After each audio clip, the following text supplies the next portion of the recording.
Hey everyone, my name is Jason. Welcome to my channel, BC Backwaters. If you haven't subscribed yet, make sure you hit the subscribe button down below. It goes a long way in me making new videos. Today we're going to be making a chainsaw vise. I've seen a few videos out there and this is my first attempt. So I'd like to give it a try and show you guys if I can do it or not. And if I can, well, I hope you can learn something. This tree here is a dead tree. It got topped off about 20 feet up. So we're going to fall it and we're going to use the bottom 4 feet and see if we can make a chainsaw vise. So make sure you keep watching.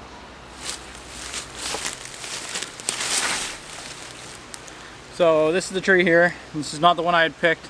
The one I had picked, I cut it off and it was rotted right through the middle quite badly.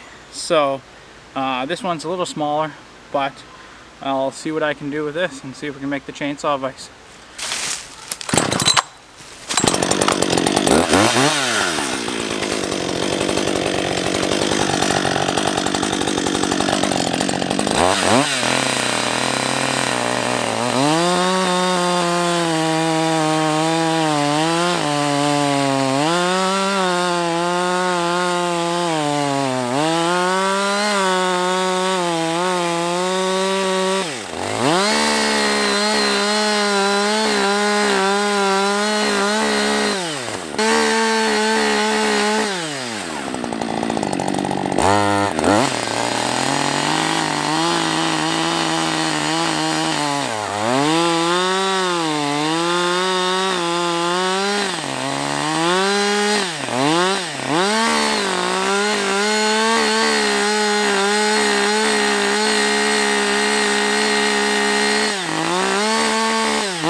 Okay, so what I did, and I tried to cut the outside off so you can see it a little bit over here.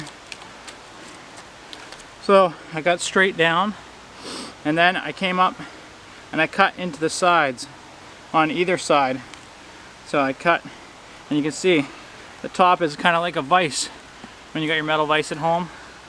So once that was done, and I came in and cut this side, and you cut it just so you have a little bit of tree left right here.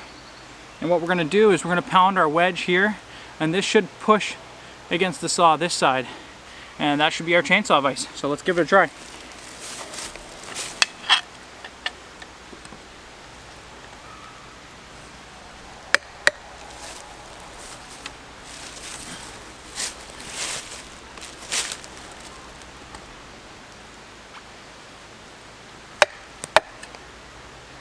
Well, that worked out really well. Not bad for my first time. The chainsaw's not coming out. Definitely need a hatchet or hammer for when I'm pounding this in. You can do it with another wedge, but it's not ideal. Hope you enjoyed this video. Like I said before, make sure you hit the subscribe button down below. It helps my channel and allows me to make more videos. A lot of guys were talking about me getting some chainsaw chaps and a helmet. Those are on order, so hopefully they're coming in soon. And we can make some more chainsaw videos. Otherwise, I'll catch you on the next one. Have a great day.